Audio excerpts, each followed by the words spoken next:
स्वराज्याचा तिसरा डोळा, शिवाजी महाराजांचा अनमोल रत्न म्हणून ज्यांना ओळखलं जातं त्या बहिर्जी नायकांचा इतिहास इतिहासाच्या काही पानावरच कैद आहे.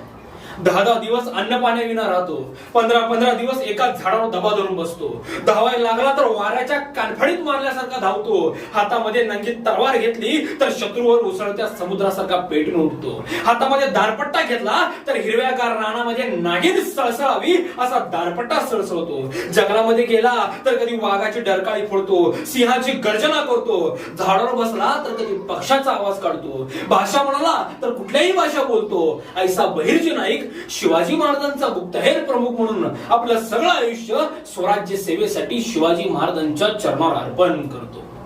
आता गुप्तहेर प्रमुख म्हणजे काय, हे गुप्तहेर खातं म्हणजे काय की शत्रूच्या सैन्यामध्ये सामील व्हायचं, शत्रू सारखंच राहायचं, शत्रू सारखंच बोलायचं आणि शत्रूची खडानखडा माहिती शिवाजीराजांना पोहोचवायची आणि बहिर्जी नाईकांनी दिलेल्या प्रत्येक माहितीवर शिवबाराजे मोहीम आखायची. अफजल खान हा शिवाजी राजांच्या भेटीला नाही तर शिवाजी महाराजांना दगाच करायला आला ही बातमी बहिर्जी नाईकांनी शिवाजी महाराजांना दिली होती.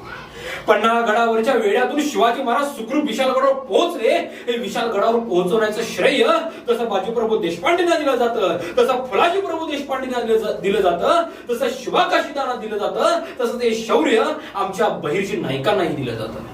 एवढंच नव्हे तर आग्र्याच्या भेटीच्या वेळेला काही दिवसांनी औरंगजेब शिवाजी महाराजांचा खून करणार आहे ही बातमी बहिर्जी नाईकांनी शिवाजी महाराजांना दिली होती, त्याला तात्काळ शिवबाराजे तिथून निसटले. पण बहिर्जी नाईक गुप्तहेर प्रमुख असल्यामुळे फारसे कोणाला माहिती नसायची. अहो एवढंच काय की 7 जन्माचं बंधन बांधलेल्या बहिर्जी नाईकांच्या बायकोलाही माहिती नव्हतं की आपला नवरा काय करतोय, एवढी गुप्तता बहिर्जी नाईकांनी पाळली होती. शिवाजी महाराजांचा राज्याभिषेक संपन्न झाला आणि राज्याभिषेकाच्या वेळेला शिवाजी महाराज प्रत्येक मावळ्याला मोहरा देऊन प्रत्येक मावळ्याचा पराक्रम, प्रत्येक मावळ्याचं कर्तृत्व अभिमानाने सर्वांच्या समोर सांगत होते. आणि एक म्हाताऱ्याची वेशभूषा केलेला एक मावळा शिवाजी राजांच्या समोर आला. शिवबाराजांनी त्या मावळ्याला मोहरा दिल्या आणि दोघांचे डोळे आनंदानं पाणावले. ज्या वेळेपासून ओठाला मिशा नव्हत्या त्यावेळेपासून या दोघांनी स्वराज्य स्थापनेचं स्वप्न बघितलं होतं आणि या स्वराज्य स्थापनेचं स्वप्न साकार झालं होतं. रयतेच्या डोईवर सुखाचं छत्र धरणारा माझा शिवबाराजा छत्रपती झाला होता.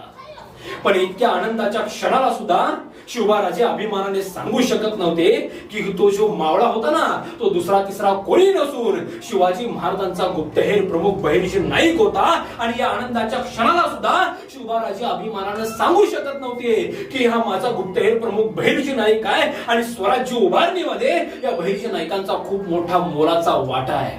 कारण हे गुप्तहेर प्रमुख असल्यामुळे यांची गुप्तता राखणं खूप गरजेचं होतं.